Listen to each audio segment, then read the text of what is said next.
Hello everyone, I'm Christian Diaz and I'm going to talk about EPAS1 mutations and paragangliomas in cyanotic congenital heart disease. Definition: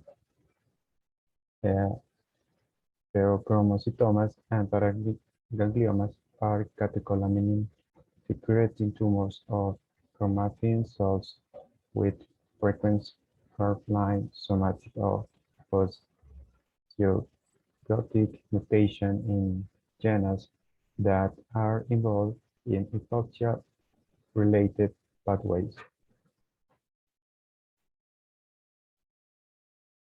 This is a brief video on cyanotic congenital heart defects. We're going to be talking about 5 cyanotic congenital heart defects. And these heart defects are called cyanotic because they result in a mixture of deoxygenated blood with oxygenated blood, and then pouring of that mixed blood into the systemic circulation. So these congenital heart defects can cause cyanosis in newborns, in infants, and even in older patients. And that's why they're called cyanotic congenital heart defects. We're going to be talking about 5 defects listed across the left there, and they each have a number assigned to them. That number is going to serve as sort of a mnemonic to help you remember these 5 defects. So let's jump into number 1 of the cyanotic congenital heart defects, and that is truncus arteriosus. This one's labeled with a 1 because we have one big vessel in the middle of the heart. This big vessel is called the truncus arteriosus, which comes from the heart during the developmental stage. Usually this truncus arteriosus is split with a wall that splits the aortic and the pulmonary arteries. And now this did not happen in people who have this disease, so we call it a persistent truncus arteriosus. And you can see that blood kind of mixes between the 2 ventricles before going out into the pulmonary circulation and into the systemic circulation. So most patients also have a ventricular septal defect with persistent truncus arteriosus. And we can kind of see that in the picture there too. The ventricles don't really have much of a septum between them, allowing for even more mixture of blood as it's pumped into the aorta and the pulmonary artery. This is persistent truncus arteriosus. You see mixed blood going into both sides of the circulation, both the systemic and the pulmonary circulation. Next one, we have 2, which is transposition of the great arteries. This one's called 2 because we have 2 great arteries and they're both switched. Now the great arteries are the aorta and the pulmonary artery. These are usually attached to the aorta is usually attached to the left ventricle. The pulmonary artery is usually attached to the right ventricle. In this case, they're switched. And this is a very interesting disease because it results in 2 separate circulations of blood. The right side of the heart is pumping through the systemic circulation, and that's like an isolated system from the left side of the heart, which is pumping through the pulmonary circulation. So in order for somebody with transposition of the great arteries to survive, they need at least 1 shunt. This could be an atrial septal defect, a ventricular septal defect, or a PDA, a patent ductus arteriosus, which is a connection between the aorta and the pulmonary arteries. So they need some kind of connection between left and right hearts to allow for mixing of the blood, to allow for them to survive. In that image that we have on the right there, we see an atrial septal defect. That's allowing for the mixing of the blood, turning it purple to pump through the systemic circulation, allowing for the patient to survive.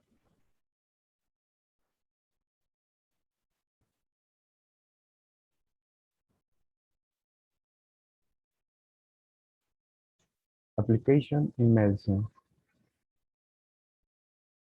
This mutation results in aberrant and sensitive activation of hypoxia, inducible factors even under normal levels of oxygen, and a condition known as a pseudohypoxia. Beyond genetic causes, prolonged exposure to hypoxia has been reported as an environmental risk factor for pheochromocytomas and paragangliomas that arise in persons living at high altitude.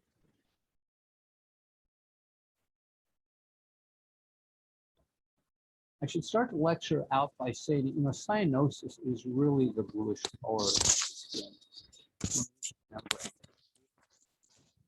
Approximately 5 grams or more of the oxygenated hemoglobin in the capillaries. Cyanosis can be due to low arterial oxygen saturation. That's the serious form of cyanosis, you might say, but low cardiac output and hemostasis can also result in cyanosis. We're not so much interested in those today. So what we're really going to be talking about primarily is arterial hypoxemia. I put down on the slide, this is an arterial saturation, I suppose technically of less than about 95% or so. But what constitutes hypoxemia is actually pretty variable. There's some normal babies with a little bit of extra lung water or atelectasis that may have low 90 saturations for a period of time that are obviously normal for all practical purposes. On the other hand, there's certain forms of cyanotic heart disease that have a considerable amount of pulmonary blood flow that may actually have saturations well into the 90s.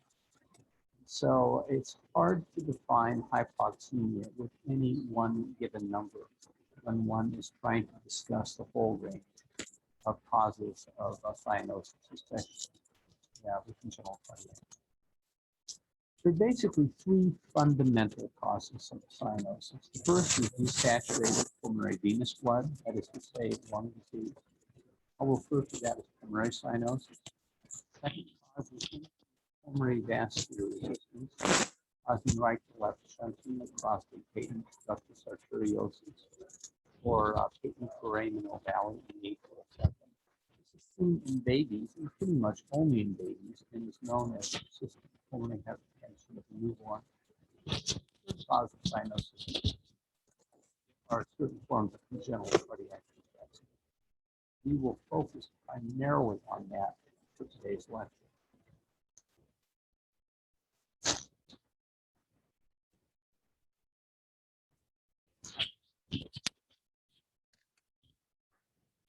Pros and cons. Given the relative young age of patients presenting with cyanotic congenital heart disease and pheochromocytomas and paragangliomas, and inherited susceptibility to pheochromocytomas and paragangliomas will be expected to account for most cases. However, no other syndromic tumors that have been associated with pheochromocytomas and paraganglioma were found in these 5 patients. Issue applied in Ecuador. The high frequency of mutation of EPAS1 in this sample, 80% contracts with rate of only 5 to 6% in cohorts of unselected patients with pheochromocytomas and paragangliomas, which argues for a causative role for the EPAS1 mutation in key development of pheochromocytomas and paragangliomas that arise in patients with cyanotic congenital heart disease. Conclusion: it is possible that EPAS1 mutation endow chromatin cells that have been exposed to chronic hypoxia with the ability to amplify the oncogenic property of HIF2A. Thank you.